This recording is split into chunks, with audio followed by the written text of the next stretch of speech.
जैसे ही स्थिति बिगड़ी, जांग सुई का सारा शरीर ठंड से जम सा गया। दुश्मन ने साफ कर दिया था कि वे अर्थ स्पिरिट स्प्रिंग को पूरी तरह अपने कब्जे में लेने वाले हैं और कोई भी गवाह को जिंदा छोड़ने वाला नहीं था। वो खुद को कोसने लगी। उसने सोचा कि अगर उसने रुकावट न दिखाई तो जिंग मिंग भी इस सब में फंस जाएगा। उसने एक सख्त फैसला लिया। अब उसे अपनी जान पर खेलकर सबको रोकना होगा ताकि जिंग भाग सके। यह कहते हुए उसने बिना हिचक के अपनी उंगलियों के बीच से एक डार्क क्रिम्सन पिल निकाल ली।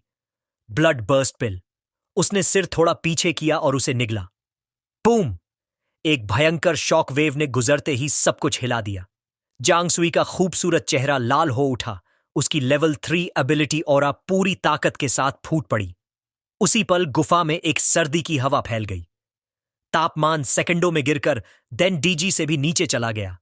दीवारों पर बर्फ जम गई और अर्थ स्पिरिट स्प्रिंग की सतह पर पतली बर्फ की परत चढ़ने लगी।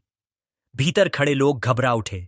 एक आदमी दहाड़ा, शू जांग, जाओ, उसके बॉयफ्रेंड को मार डालो। जांग सुई हमारी है, बाकी लोग दरवाजा संभालो, समझे?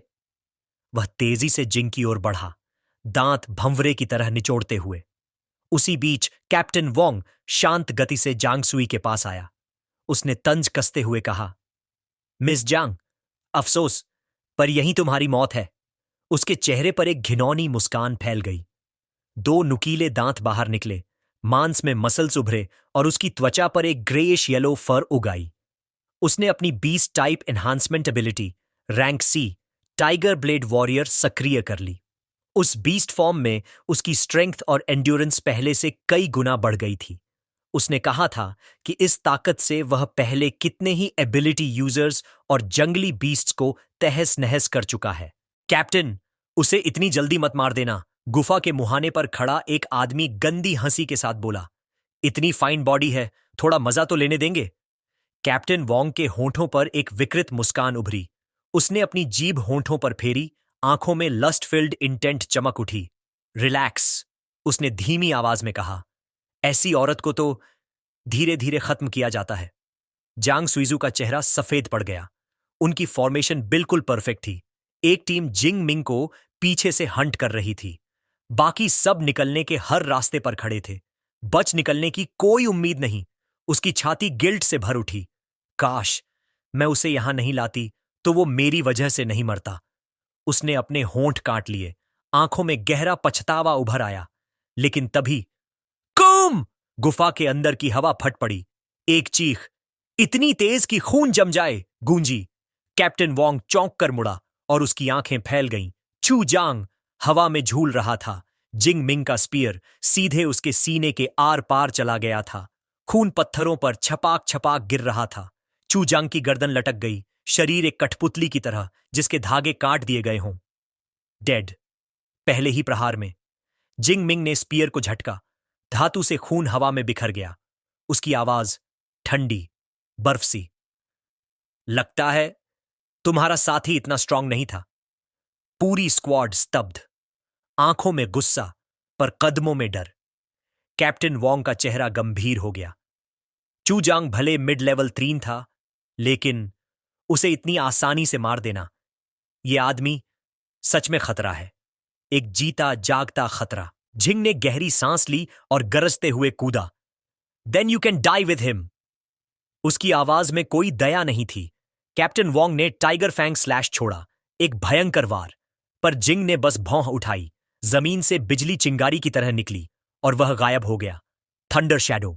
एक पल में वह एक तेज लाइटनिंग स्ट्रीक बनकर गुफ में दाखिल हुआ। वोंग का वार चट्टान में जाकर 3M गहरा क्रेटर बना गया। पत्थर चारों ओर उछल पड़े। जिंग ने ठंडी मुस्कान दी। रॉ स्ट्रेंथ तो वोंग में था, पर उसकी मोबिलिटी और एक खास योजना थी। उसने फोकस किया, अर्थ स्पिरिट स्प्रिंग और पास की एग्जॉटिक स्पिरिचुअल हर्ब्स। ठंडी आवाज में बोला, I'll just have to wipe you all out. Lightning extremist mode. Activate. Boom, boom, boom. उसके शरीर से अनगिनत वायलेट ब्लू लाइटनिंग आर्क्स फूट पड़े। गुप एक छोटा थंडरस्टॉर्म बन गया। बोल्ट्स ने दीवारें उखाड़ दी, रॉक्स पल्वराइज हुए और जो भी सामने था टूट गया। कैप्टन वोंग बीस्ट फॉर्म में टिकने की कोशिश कर रहा था, पर हर एडवांस को लाइटनिंग ने चीर दिया। उसकी फर जल उठी। गार्ड स्कैटर हुए। कुछ बेहोश, कुछ सिवियर बर्न्स से गिर पड़े। पास की पैरासिटिक मशीनरी और मशीन रेजिड्यू भी फ्यूज होकर बिखर गई। झिंग ने झुककर अर्थ स्पिरिट स्प्रिंग तक पहुंचते ही प्रोटेक्टिव स्वीप किया और एग्जॉटिक हर्ब्स सिक्योर कर ली। जंग सुई अब थोड़ा शांत थी। जो डर था वो धीरे धीरे राहत में बदल रहा था। जब स्टॉर्म शांत हुआ, गुप्त सन्नाटे में डूब गई। जलता मलबा, टूटा हुआ मशीनरी और बिजली की तीव्र गंध। झिंग खड़ा था, थका नहीं, बल्कि पूरी सीन पर कंट्रोल में। उसने स्पीयर साफ किया, जांग सुई की ओर देखा और ठंडी आवाज में कहा, let's go, this place is ours now. गुफा के भीतर गरजती बिजली की आंधी के बीच सबसे डराने वाली बात यह थी कि जिंग की शक्ति अभी भी बढ़ रही थी। उसका शरीर फैलने लगा। कॉम्बैट सूट उसकी देह पर से फटकर चिथड़ों में बदल गया और वहां प्रकट हुआ 2 मीटर से भी ऊंचा, पत्थर की तरह तराशा हुआ मांसल शरीर, नीले बैंगनी लाइटनिंग से ढका हुआ, मानो कोई प्राचीन थंडर ड्रैगन फिर से जन्म ले चुका हो। कैप्टन वोंग और उसके सैनिकों की आंखें थम गईं, शबास रुक गई, हवा में मौत की ठंडक फैल गई। ये आखिर है क्या? क्या ये इंसान भी है? कैप्टन वोंग की आवाज कांप उठी।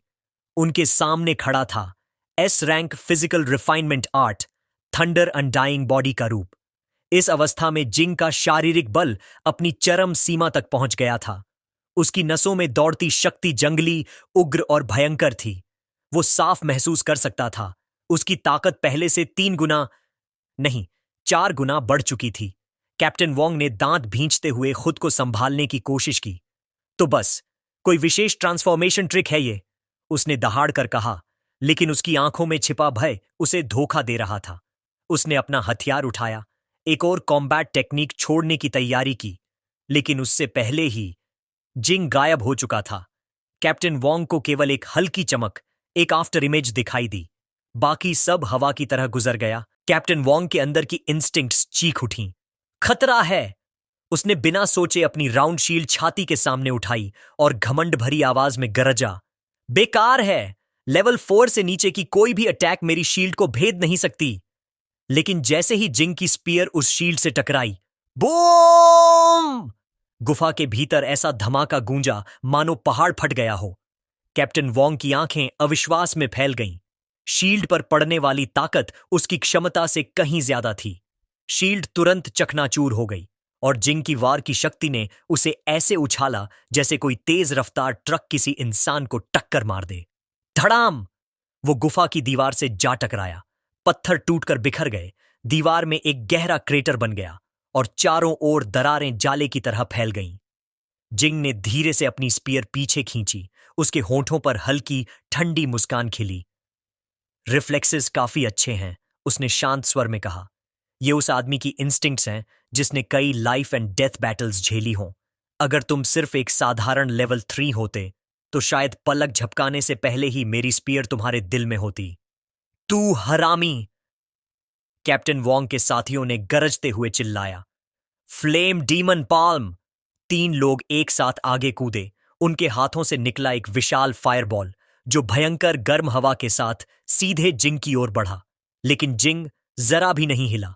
उसने बस अपना बायां हाथ उठाया और उसके पीछे लाइटनिंग की एक चमकदार बैरियर उभर आई। फायरबॉल उस बिजली की जाल से टकराया और हवा में ही राख बनकर बिखर गया। ना धमाका, ना झटके, सिर्फ राख और गरजती हुई बिजली की गूंज। माई फ्लेम डीमन पाल्म! कैसे? ये कैसे हो सकता है? वाइस कैप्टन की आंखें अविश्वास में फैल गईं। वो उसकी सबसे गर्व वाली बी रैंक कॉम्बैट टेक्निक थी जिसे उसने सालों की ट्रेनिंग के बाद परफेक्ट किया था। लेकिन फिर भी वो एनिमी के लाइटनिंग नेट को छू भी नहीं पाई। उसी वक्त जिंग मिंग ने कैप्टन वांग की कॉलर पकड़कर उसे जमीन पर घसीटना शुरू कर दिया। वांग का चेहरा खून से भीगा हुआ था, आंखों में डर साफ दिखाई दे रहा था। नहीं, प्लीज मुझे मत मारो! वो दहशत में चीखा। मैं तुम्हें सारा अर्थ स्पिरिट स्प्रिंग दे दूंगा और मेरे पास बिलियंस की पर्सनल सेविंग्स हैं। सब तुम्हारा हो जाएगा, बस मुझे बचा लो। लेकिन जिंगमिंग की एक्सप्रेशन जरा भी नहीं बदली। उसकी आंखों में एज्योर ड्रैगन प्यूपल्स की ठंडी चमक और भी गहरी हो गई। उसने बस अपना बायां हाथ कसकर बंद किया। बैंग! कैप्टन वांग का सिर फटकर तरबूज की तरह बिखर गया। खून और दिमाग के टुकड़े चारों ओर छितर गए। गुफा का पूरा माहौल खून की बदबू से भारी हो गया। क्या ये सब मैं सपना देख रही हूं? जंग सुई वहीं खड़ी रह गई, स्तब्ध। उसने ही इस टीम को हायर किया था। हर एक्सपीडिशन में 6 मिलियन रुपए लगते थे और टीम के हर सदस्य टीयर 3 के स्ट्रॉन्गेस्ट थे, खासकर कैप्टन वांग जो टीयर 3 पीक पर था, अपने लेवल में लगभग अजेय। लेकिन अभी उसका सिर जिंगमिंग ने पलक झपकने से पहले उड़ा दिया और जिंगमिंग की खुद की शक्ति सिर्फ टीयर 2 हाई स्टेज थी। यह दृश्य समझ से बाहर था। जैंग सुई की आवाज कांप गई। 1 साल से भी ज्यादा हो गया था उसे शंघाई सुपरनैचुरल यूनिवर्सिटी में पढ़ते हुए, लेकिन उसने कभी किसी छात्र को ऐसा कारनामा करते नहीं देखा था। अब जांग सुई को समझ आ रहा था, जिंगमिंग इस वक्त किसी खास अवस्था में है जो इतनी खतरनाक है कि A- एबिलिटीज को भी पीछे छोड़ दें। उसके मन में एक डरावना ख्याल उठा, क्या ये S रैंक है? गुफा में हर तरफ खून बिखरा पड़ा था। हवा में लोहे जैसी बदबू गाढ़ी हो चुकी थी। बाकी बचे 3 लोग सफेद पड़ गए। उनकी आवाज डर से कांप रही थी। मॉन्स्टर, ये आदमी नहीं, शैतान है। Ancient thunder dragon blood line की भारी कुचल देने वाली ऑरा और कैप्टन का फटता हुआ सिर उनकी लड़ने की इच्छा पूरी तरह तोड़ चुका था। जिंग मिंग ने वाइस कैप्टन की तरफ देखते हुए हल्की हंसी हंसी। मॉन्स्टर, तुम लोग जो जिंदा इंसानों को मारकर बेचते हो, तुम हर मुकाबले तो मैं आज भी ज्यादा इंसान हूं। फिर उसके चेहरे पर एक क्रूर मुस्कान उभर आई। चलो, अब तुम्हारा नंबर है। खतरे को पहचान कर तीनों ने तुरंत ब्लड बर्स्ट पिल्स निगल ली, जिससे उनकी शक्ति जबरदस्ती बढ़ गई। उन्हें साफ पता था, अगर आज जिंग जिंदा बच गया तो हम नहीं बचेंगे। वाइस कैप्टन के पास था tier 3 high grade fire ability. लंबा दुबला आदमी हीलर था। लड़ाई में लगभग बेकार और आखिरी वाली लड़की को वही बीस्ट एबिलिटी थी जो कैप्टन वांग के पास थी। आम हालत में ये तीनों मिलकर स्ट्रॉन्ग कॉम्बैट यूनिट थे, लेकिन जिंग की इस अवस्था के सामने ब्लड बर्स्ट पिल्स भी कागज की तरह फट गईं। लड़ाई सिर्फ 10 मिनट चली और अंत में जिंग की स्पीयर आखिरी बचे आदमी के सीने से धीरे धीरे बाहर निकली। उसकी वायलेट ब्लू ड्रैगन प्यूपल्स ने पूरे बैटलफील्ड को एक नजर में स्कैन किया। ठंडे, बेजज्बात, बिल्कुल शांत। धीरे धीरे उसका टावरिंग ड्रैगन फॉर्म सिकुड़ने लगा। शरीर वापस अपने ह्यूमन हाइट 1.89 मीटर पर लौट आया। आंखों में चमकती वायलेट लाइटनिंग की वर्टिकल प्यूपल्स फीकी होने लगीं। त्वचा पर नाचती इलेक्ट्रिक आर्क्स हवा में घुलकर गायब हो गईं। ये स्टेट बेहद ताकतवर है, लेकिन इसकी कीमत भी उतनी ही भारी है। उसके चेहरे से गुजरती हल्की थकान साफ दिख रही थी। सिर्फ 10 मिनट इस रूप में रहने पर उसे ऐसा लगा जैसे 2-3 घंटे लगातार किसी फेरल बीस्ट से लड़ाई की हो। जांग सुई धीरे से उसके पास आई। आवाज में चिंता साफ सुनाई दे रही थी। तुम ठीक हो? कहीं चोट तो नहीं लगी? जिंगमिंग ने शांत अंदाज में हाथ हिलाया। नहीं, बस थोड़ी थकान है। चलो, अर्थ स्पिरिट स्प्रिंग कलेक्ट करते हैं, उसने कहा, और आसपास जो रेयर हर्ब्स हैं वो भी ले लेते हैं। थोड़ा आराम करेंगे, फिर निकलेंगे। जांग सुई ने राहत की सांस ली। Thank goodness. सामने वो क्रिस्टल क्लियर अर्थ स्पिरिट स्प्रिंग वैसा ही था, खून या लड़ाई से जरा भी दूषित नहीं। स्प्रिंग के चारों ओर हल्की चमक छोड़ते हुए रेयर ग्लोइंग फ्लावर्स लगाए थे जो एक शांत डिवाइन लाइट फैला रहे थे। जिंग मिंग ने अपने स्पेशल रिंग से कई जेड फ्लास्क्स निकाले और स्प्रिंग की तरफ बढ़ा, क्योंकि earth spirit spring S grade spiritual resource है। अगर इसमें जरा सा भी ब्लड या इंप्यूरिटी गिर जाए तो ये रिफाइन नहीं किया जा सकता और इसका मेडिसिनल पोटेंसी आधी रह जाएगी। इसीलिए लड़ाई के दौरान वो इस क्षेत्र से हमेशा दूर रहा। दोनों ने मिलकर जेड फ्लास्क्स भरे। कुल मिलाकर 5 पूरे बॉटल्स और आधी बॉटल तक स्प्रिंग निकाल लिया गया। जिंगमिंग के होठों पर हल्की सी मुस्कान आई। उसने एक पूरी बॉटल और वो आधी भरी बॉटल जांग सुई की तरफ बढ़ाई। ये हिस्सा तुम्हारा है। जांग सुई थोड़ा चौंक गई। उसकी आंखों में एक नरम चमक उभरी। आवाज धीमी और कद्रदानी से भरी हुई। Thank you. लेकिन उसी पल उसके शरीर में अचानक ब्लड बर्स्ट पिल का असर खत्म हो गया। उसकी सारी ताकत पल भर में गायब हो गई। आह! हल्की सी सांस निकली और उसका पूरा शरीर ढीला पड़ गया। जांग सुई वहीं जमीन पर गिर पड़ी।